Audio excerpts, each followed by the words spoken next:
નમસ્કાર, આપ જોઈ રહ્યા છો નેશન પ્લસ ન્યૂઝ. હું છું આપની સાથે હેતલ ભગત. છોટાઉદેપુર તાલુકાના અછાલા અને અંબાલા ગામની મુલાકાત લેતા જિલ્લા કલેક્ટર ગાર્ગે જૈન જોવા મળ્યા છે.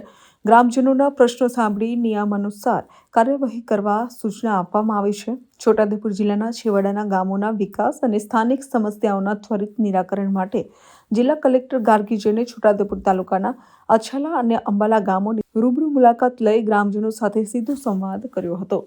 આ મુલાકાત દરમિયાન ગ્રામજનો દ્વારા વીજ પુરવઠા સંબંધિત પડતર પ્રશ્નો અંગે રજૂઆત કરવામાં આવી હતી.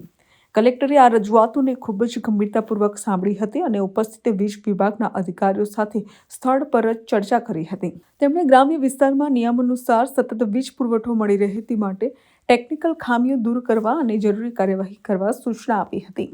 કલેક્ટરે આ મુલાકાત દરમિયાન ગામની સસ્તા અનાજની દુકાનની પણ આકસ્મિક મુલાકાત લીધી હતી. તેમણે રેશન વિતરણની પ્રક્રિયા, સ્ટોક રજિસ્ટર અને વિતરણ વ્યવસ્થાની ઝીણવટભરી માહિતી મેળવી હતી. કોઈ પણ લાભાર્થી રેશન મેળવવાથી વંચિત ન રહે અને વિતરણ વ્યવસ્થામાં પારદર્શિતા જળવાય તે સુનિશ્ચિત કરવા સંબંધિત અધિકારીઓને માર્ગદર્શન પૂરું પાડ્યું હતું. આગામી હોળીના તહેવાર પૂર્વે યોજાનારા પરંપરાગત ફેણાઈ માતાના મેળાના સ્થળની પણ જિલ્લા કલેક્ટરે મુલાકાત લીધી હતી.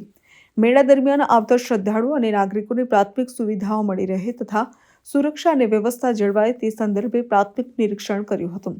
આ મુલાકાત વેળાએ જિલ્લાના વિવિધ વિભાગના ઉચ્ચ અધિકારીઓ અને ગ્રામ્ય આગેવાનો ઉપસ્થિત રહ્યા હતા. Rehan Patel, nation plus news, Chhota Udaipur. સમાચારોના સતત અપડેટ મેળવવા માટે અમારી નેશન પ્લસ ન્યૂઝની યુટ્યુબ ચેનલને સબસ્ક્રાઇબ કરો, બેલ આઇકન દબાવો અને જોડાયેલા રહો ફેસબુક, ઇન્સ્ટાગ્રામ અને ટ્વિટર પર.